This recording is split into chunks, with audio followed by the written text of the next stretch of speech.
চাওক শিৱসাগৰ আৰু চৰাইদেউৰ যি বানৰ দুৰ্দশা সেই কথা মই পুনৰবাৰ বহলাই কোৱাৰ প্ৰয়োজন নাই। দুখন জিলাৰ যোৰহাটকে ধৰি তিনিখন জিলাৰ যি বানে ধুই নিয়াৰ পৰিৱেশ, সেই বানে ধুই নিয়াৰ পৰিৱেশত বিভিন্ন মানৱদৰদী ব্যক্তি তথা অনুষ্ঠান বিশেষে এতিয়া শিৱসাগৰ বা চৰাইদেউ বানাক্ৰান্তসকলৰ কাষত থিয় দিয়া পৰিলক্ষিত হৈছে।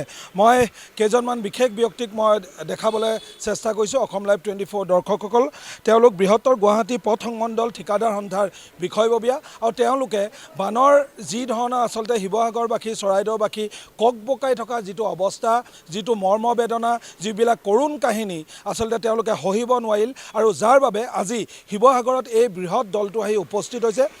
পোনে পোনে মই মুখনি বৰ দীঘল নকৰোঁ, মই কিছু মন্তব্য ল'ব চেষ্টা কৰিম বিষয়ববীয়াসকলৰ পৰা। কি ক'ব, কিয় আহিবলগীয়া আপোনালোকৰ ইচ্ছা প্ৰকাশ হ'ল আৰু কি ক'ব এই সন্দৰ্ভত?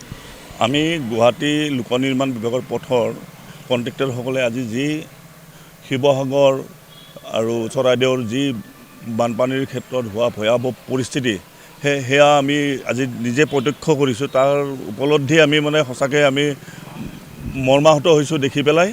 আৰু সেয়েহে আমাৰ ফালৰ পৰা আমি যি ঠিকাদাৰ বন্ধুসকল ভাইসকল আছোঁ, আমাৰ ফালৰ পৰা কিছু সাহাৰ্য লৈ আমি তেওঁলোকক কিছু পৰিমাণে সকাহ দিব বিচাৰিছোঁ আৰু সেই উদ্দেশ্যে আমি আজি আহি উপস্থিত হৈছোঁহি শিৱসাগৰ এইয়া চহৰত।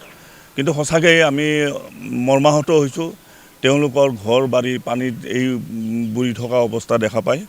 সেয়েহে আমি কিছু পৰিমাণে আমাৰ যি সাহাৰ্য বৰঙণি মেডিচিনই হওক, অলপ খোৱা বস্তু হওক আৰু আৰ্থিক সাহাৰ্য কিছু লৈ আমি এতিয়া যাত্ৰা আৰম্ভ কৰিব ওলাইছোঁ।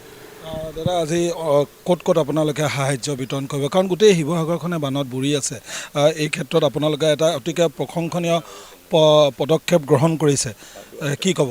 আমি ইয়াৰ পৰা টেঙাপুখুৰী যাম, টেঙাপুখুৰীৰ পৰা আমি ভাৰদোৱা বুলি ভাৰদোৱা তাত আমি যাম। যাই আমি যিখিনি আমি খবৰ পালোঁ বা যিখিনি দেখিলোঁ কালি ৰাতি আহি, আমি আচলতে অতি দুখজনক। গতিকে আমাৰ ফালৰ পৰা আমি যিখিনি পাৰোঁ তেওঁলোকক সকাহ দিবলৈ আমি চেষ্টা কৰিম।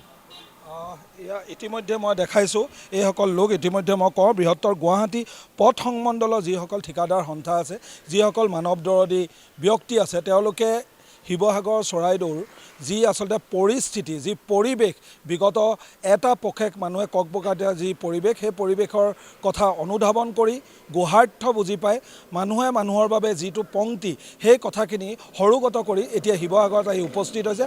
আৰু ইতিমধ্যে এই বৃহৎ যি 18জনীয়া দল আহিছে, 18জনীয়া দলটোৱে ভাঁ ধৰা তথা টেঙাপুখুৰী অঞ্চললৈ যাব। বিগত কেইবাটাও দিন ধৰি এই অঞ্চলবাসী বানত বুৰি থকা এক পৰিৱেশ হৈছে। প্ৰত্যেকজন ঘৰৰ মানুহৰ সা সম্পত্তিৰ লগতে খেতি বাতি সকলোৱে উচন যোৱা এক পৰিৱেশ হৈছে আৰু যাৰ বাবে গুৱাহাটীৰ পৰা এই মানৱদৰদী যিটো সংস্থা আহি শিৱসাগৰত উপস্থিত হৈছে আৰু কিছু সময়ৰ পাছতে তেওঁলোকে বানাক্ৰান্তৰ যিসকল বানপীড়িত আছে তেওঁলোকৰ ওচৰত থিয় দিব, তেওঁলোকে সাহাৰ্য বিতৰণ কৰিব, আৰ্থিক অনুদান আগবঢ়াব আৰু এই ধৰণে এতিয়া তেওঁলোকে কিছু সময় পাছতে ৰাওনা হ'ব শিৱসাগৰৰ বিভিন্ন বানাক্ৰান্ত ৰাইজৰ কাষলৈ।